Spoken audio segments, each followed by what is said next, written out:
जिसको हिंदी में क्या कहते हैं, व्यतिकरण कहते हैं। अब इंटरफेरेंस क्या होता है इसके बारे में भी बताया है कि जब दो वेव जिसका दोनों का फ्रिक्वेंसी क्या हो, लगभग सेम हो, एम्पलीट्यूड सेम हो भी सकता है और नहीं भी हो सकता है। जब दोनों वेव एक दूसरे पर सुपर इम्पोज करता है तब वहाँ पर उसका इंटेंसिटी का रीडिस्ट्रीब्यूशन होता है, यानी इंटेंसिटी घट जाता है या तो इंटेंसिटी क्या होता है, बढ़ जाता है। इसी घटना को ही इंटरफेरेंस ऑफ लाइट कहते हैं, प्रकाश का व्यतिकरण कहा जाता है। ये बताया था ना। फिर इसमें बताया था कि जब इंटेंसिटी बढ़ जाएगा तो उसको कंस्ट्रक्टिव इंटरफेरेंस कहते हैं, और जब इंटेंसिटी घट जाएगा तो उसको क्या बोलते हैं, डिस्ट्रक्टिव इंटरफेरेंस कहते हैं। यानी इंटरफेरेंस यहाँ पर दो टाइप का हो गया, कंस्ट्रक्टिव और क्या हो गया, डिस्ट्रक्टिव हो गया, रचनात्मक और विनाशी व्यतिकरण। कोई दिक्कत नहीं है। अब यहाँ पर कंस्ट्रक्टिव होने के लिए क्या कंडीशन है, क्या आवश्यक स्थिति है, क्या एसेंशियल कंडीशन है, ये यहाँ पर डिस्कस करना है। और फिर डिस्ट्रक्टिव होने के लिए क्या एसेंशियल कंडीशन है, इसके बारे में यहाँ पर क्या करना है, डिस्कस करना है। यानी इंटरफेरेंस में कंस्ट्रक्टिव और डिस्ट्रक्टिव होने के लिए कौन कौन से एसेंशियल कंडीशन होते हैं, कौन कौन से आवश्यक शर्त होते हैं, कब कंस्ट्रक्टिव होगा और कब क्या होगा, डिस्ट्रक्टिव होगा, इसके बारे में हम चर्चा कर रहे थे ना। इसके लिए हम दो वेव लिए थे जिसके दोनों का एम्पलीट्यूड समान था, फ्रिक्वेंसी भी एक से एक समान था, लेकिन दोनों का फेज क्या था, अलग अलग था, है ना। और उस वेव को इस प्रकार से लिखे थे, देखिए थोड़ा सा हिंट देते हैं। एक वेव का डिस्प्लेसमेंट था y1 बराबर a sin ओमेगा टी था, दूसरा वेव का डिस्प्लेसमेंट था y2 बराबर क्या था, a sin omega T plus क्या था, फाइव। दोनों का इस प्रकार से डिस्प्लेसमेंट लिखे थे। अब यहाँ इसका ओमेगा टी फेज होगा, इसका फेज क्या होगा, ओमेगा टी प्लस फाइव होगा। तो यहाँ पर फेज डिफरेंस देखा जाए दोनों का तो कितना होगा, दोनों का फेज डिफरेंस देखा जाए, फेज डिफरेंस तो होगा फाइव। क्या हो जाएगा, इसमें से इसको घटाइएगा तो ओमेगा टी कटेगा तो फाइव बचेगा। उसके बाद टोटल डिस्प्लेसमेंट जिसमें निकाले थे, टोटल डिस्प्लेसमेंट कितना निकला था, टोटल डिस्प्लेसमेंट निकाले थे, मतलब कुल विस्थापन। तो y बराबर y1 प्लस क्या हुआ था, y2 आया था ना, y1 प्लस क्या था, y2। इसका एक इक्वेशन आया था, याद है, y इक्वल टू लिखे थे, कितना आया था, 2a, हाँ क्या था, 2a cos five by 2, five by क्या था, 2 into sine omega T plus five by क्या था, 2। यही आया था इक्वेशन।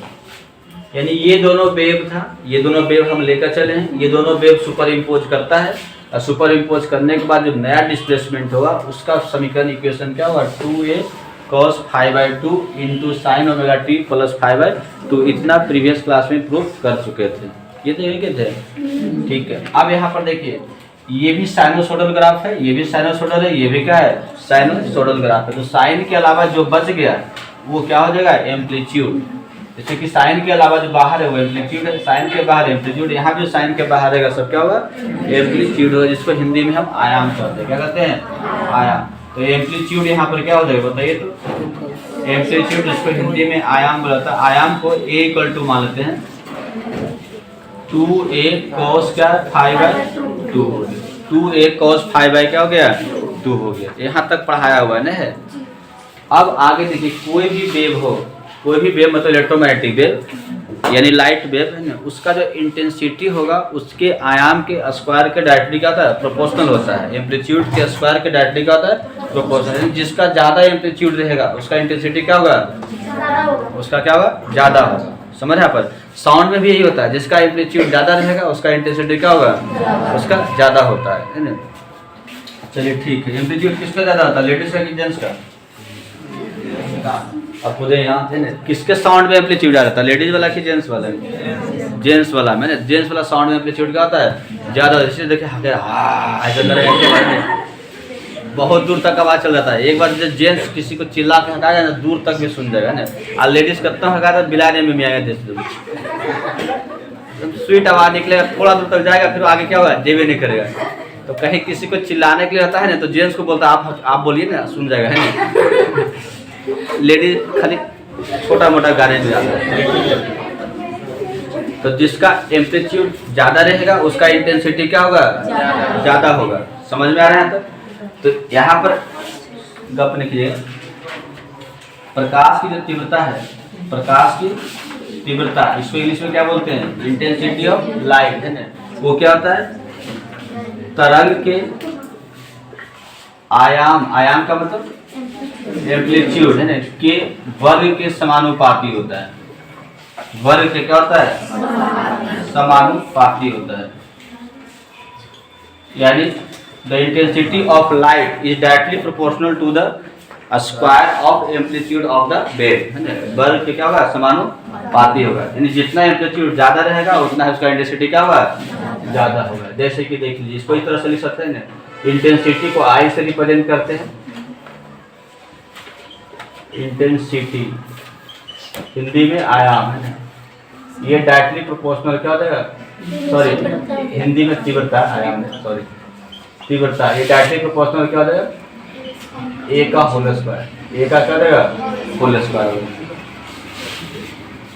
कोई दिक्कत नहीं है। अब यहाँ पर जब डायरेक्टली प्रोपोर्शनल को हटाते हैं तो क्या होता है? एक कांस्टेंट इक्वल, जब डायरेक्टली प्रोपोर्शनल को हटाकर इक्वल किया तो एक कांस्टेंट देना होता है। तो यहाँ पर कांस्टेंट का वैल्यू 1 आ जाएगा, क्या आएगा? 1 आता है। तो इसको आप ऐसे भी सकते डायरेक्ट आई इक्वल टू जो हो गया वो ए स्क्वायर हो जाएगा। क्या हो जाएगा? ए स्क्वायर हो जाएगा। कोई दिक्कत नहीं। या तो के भी डाल सकते, कोई दिक्कत नहीं। आई इक्वल टू क्या हो जाएगा? के ए स्क्वायर, दोनों में प्रूफ हो जाएगा। क्योंकि यहाँ पर हम कंडीशन करना पड़ रहे हैं। आई इक्वल टू के ए क्या हो गया? स्क्वायर, जहाँ पर के कांस्टेंट है, के क्या है? कांस्टेंट है। कोई दिक्कत नहीं यहाँ पर। और आई क्या है? लिखा हुआ बोर्ड पर इंटेंसिटी। इंटेंसिटी का मतलब क्या है? ब्राइटनेस। किसका ब्राइटनेस ज्यादा है, किसका इंटेंसिटी क्या है? ज्यादा है, यही आई बता रहा है। तो ठीक है, आई इक्वल टू क्या हो गया? के ए स्क्वायर हो गया। यहाँ तक किसी को आपत्ति नहीं, समझ में आ रहा है? तक अब ए का मान दिया हुआ, कितना दिया हुआ है? निकला हुआ है 2a cos 5/2 दिया हुआ है। तो इम्प्लाइज है आई इक्वल टू 2a, पहले तो k तो बाहर आ गया, हो गया 2a, और फिर cos 5/2 क्या देगा? 5/2 का होल स्क्वायर, इधर देगा नहीं। 2a cos 5/2 का क्या देगा? Whole square. ऐसा लिख सकते हैं ना। अब इसको स्क्वायरिंग कीजिएगा तो देखिए क्या हो जाएगा? k हो गया 2 दूनी 4a स्क्वायर, क्या हो गया? 4a square. और इसका स्क्वायरिंग किया तो cos स्क्वायर 5 क्या हो जाएगा? 2 हो जाएगा। cos स्क्वायर 5 क्या लिखा गया? 2। अब आप लोग मैथ में पढ़े थे एक फार्मूला, फार्मूला क्या आप रखते थे कि 1 प्लस cos 2 थीटा बराबर होता है 2 cos 1 प्लस cos 2 थीटा, अब बराबर होता है 2 cos स्क्वायर थीटा, और फिर होता है 1 माइनस cos 2 थीटा बराबर होता है 2 sin स्क्वायर थीटा। पढ़े थे ऐसा? मैथ में पढ़ा था 11th क्लास में। 1 प्लस cos 2 थीटा और क्या होता है? 2 cos स्क्वायर थीटा, और 1 माइनस cos 2 थीटा और क्या होता है? 2 sin स्क्वायर थीटा होता है। तो यहाँ पर हमको मतलब है cos से। किससे मतलब है? cos से। तो इसको आप ऐसे रखे, देखिए k को रखिए, k 2k a स्क्वायर है, एगो 2 को अंदर लेके चल जाइए। एगो 2 क्या कहते हैं? 4 में से 2 ने 2 होगा ना, देखो 2 को अंदर लिखिएगा 2 cos स्क्वायर और 5 क्या देगा? 2 हो जाएगा। यहाँ तक किसी को दिक्कत आ रहा समझ में? सूरज का, सूरज नाम है तो भाई इससे कहा बैठे, अच्छा बैठिए सीधा। हाँ, शरीर पर थोड़ा वजन दीजिए तो नींद नहीं आएगा। अब यहाँ पे देखिए 2k a स्क्वायर हो गया बाहर, इसको फॉर्मूला पर बैठाइए तो क्या लिखे? 1 प्लस cos 5, 1 प्लस क्या हो गया? cos 5, क्योंकि 2 थीटा था तो थीटा हुआ, यहाँ पर क्या है? 5/2 है तो 5 होगा, क्या होगा? 5/2, 1 प्लस cos 5। यहाँ तक किसी को दिक्कत नहीं है। अब यहाँ पर एक चीज ध्यान दीजिएगा, ये जो निकला है आई का मान है, ये क्या है? आई का मान, इंटेंसिटी। तो इंटेंसिटी जो हो गया 2k a स्क्वायर बाहर हो गया, और अंदर में क्या हो गया? 1 प्लस cos क्या हो गया? 5 हो गया। अब दो जब वेव चल रहा है, दो वेव आपके पास दे दिया है, लीजिए एगो तरंग ये उठाइए, एगो तरंग ये उठाइए, और दोनों को सुपर इम्पोज कराइए। क्या कराइए? Super impose. तो आप क्या उसमें बदल सकते हैं? आपको दो वेव दे दिया जाए, दो टॉर्च दे दिया जाए, मतलब इससे एक अलग ढंग का वेव निकलेगा, इससे अलग टाइप का वेव निकलेगा ना। आप कह रहा है कि आप दोनों को सुपर इम्पोज कराइए, तो आप क्या उसमें बदल सकते हैं? आप सोचते नहीं कुछ अभी नहीं देखा है, बदल देते हैं ना, तो क्या बदल सकते हैं? समझ आ रहा है ना? नहीं समझ रहे हैं? जैसे गार्जियन दिए, आपको पैसा दिए कि जाइए लेकर आइए, पीने वाला है ना, हाँ समझे? आपका भी लत लगा हुआ है ना, तो आप उसमें क्या बदल सकते हैं? थोड़ा सा अमाउंट बदल सकता है ना, थोड़ा सा निकाल लीजिए, पानी उतना डाल दिया, हो गया, कहानी खत्म, नहीं हो जाएगा। यहाँ पर दो वेव है, सुन लीजिए पहले, दो वेव है, दोनों वेव आपको दे दिया जाए और बोला कि दोनों को सुपर इम्पोज कराइए, तो सुपर इम्पोज कराते समय आप क्या बदल सकते हो? वहाँ पर इंटेंसिटी नहीं बदल सकते वहाँ पर, है, वहाँ पर आप केवल फेज बदल सकते हैं। क्या बदल सकते हैं? फेज डिफरेंस, फेज भी नहीं, फेज डिफरेंस बदल सकते हैं दोनों वेव का, क्योंकि जो वेव है उसका एम्पलीट्यूड तो वही रहेगा, आयाम भी, फ्रिक्वेंसी भी वही रहेगा, फेज वही बदल सकते हैं, फेज डिफरेंस। आपका इच्छा रहा कि दोनों कदम ऐसे गुजारे रहे, ऐसे टॉर्च जलाए ना, या तो और ऐसे कर दे, या तो इधर से कर दे, समझ यहाँ पर, तो आप क्या बदल सकते हैं? फेज डिफरेंस बदल सकते हैं। तो सुपर इम्पोज कराते समय क्या चेंज हो सकता है? फेज डिफरेंस चेंज किया जा सकता है। और जैसे जैसे फेज डिफरेंस बदलेगा उसका इंटेंसिटी भी क्या होगा? बदल सकता है। जैसे कि सेम हो गया तो इंटेंसिटी मैक्सिमम हो जाएगा, अपोजिट हो गया तो इंटेंसिटी क्या हो जाएगा? झुक रहे आराम से, अभी नींद आ रखी है आपको, सेम रह गया फिर इंटेंसिटी मैक्सिमम हो जाएगा, और अपोजिट रह गया तो क्या हो जाएगा? मिनिमम। आप क्या बदल सकते हैं? केवल फेज डिफरेंस बदल सकते हैं। तो यहाँ पर वेरिएबल कौन है? इतना में के है वेरिएबल नहीं, ये तो कांस्टेंट ही पहले बोल दिए। यहाँ पर वेरिएबल कौन है? फाई है। फाई का मतलब फेज डिफरेंस, यानी फेज डिफरेंस यहाँ पर बदलाएगा। क्या बदलाएगा? फेज डिफरेंस बदलेगा। तो डिपेंड किस पर करेगा? इंटेंसिटी फेज डिफरेंस पर डिपेंड करेगा, वही करेगा। अब फेज डिफरेंस पर पहले कौन डिपेंड कर रहा है? कॉस कर रहा है। क्या कर रहा है? कॉस। तो जहाँ जहाँ पर कॉस मैक्सिमम होगा वहाँ पर इंटेंसिटी क्या होगा? मैक्सिमम। है ना? जहाँ जहाँ पर कॉस मिनिमम होगा वहाँ पर इंटेंसिटी क्या होगा? मिनिमम होगा। समझने का कोशिश कीजिए, फिजिक्स समझने वाला चीज़ है, रटने से कुछ नहीं याद रहेगा कुछ भी नहीं, इसलिए समझिए ना। तो यहाँ पर जब कॉस का मान मैक्सिमम वहाँ पर इंटेंसिटी मैक्सिमम, जहाँ पर कॉस का मान मिनिमम वहाँ पर इंटेंसिटी क्या होगा? मिनिमम होगा। तो आप लोग बता दीजिए कि कॉस का मैक्सिमम मान कितना होता है? 1 होता है। तो जिस समय कॉस 1 होगा उस समय इंटेंसिटी क्या होगा? मैक्सिमम होगा। कॉस का मान 1 का मतलब मैक्सिमम, तो इंटेंसिटी क्या होगा? मैक्सिमम होगा। और एक ये बता दीजिए कि कॉस का मान 1 कब कब होता है? 0 डिग्री पर होता है, और पाई होगा, और 2 पाई। 0 होगा, 2 पाई होगा, पाई नहीं होगा। 0 होगा क्या होगा? 2 पाई होगा, 4 पाई होगा, 6 पाई होगा, 8 पाई होगा। समझ रहे हैं? वहाँ पर कॉस का मान क्या होता है? मैक्सिमम होता है। 0 नहीं, क्या होता है? मैक्सिमम। मैथ वाला समझ रहे हैं। अब बायोलॉजी वाला झूठे मूठे तो पुटपुटा रहे हैं, तो समझ ही नहीं आ रहा है ना, कोई उपाय है ना, पुटपुटिया पढ़ाता छोड़ते रही है ना। तो यहाँ पर देखिए, यहाँ लिख सकते हैं इंटेंसिटी जो है कॉस पाई है ना, फेज डिफरेंस इस पर फाई पर निर्भर करता है ना। फाई पर क्या होता है? निर्भर करता है, डिपेंड करता है, निर्भर करता है। कोई दिक्कत नहीं है। अब इसी में देखिएगा, गप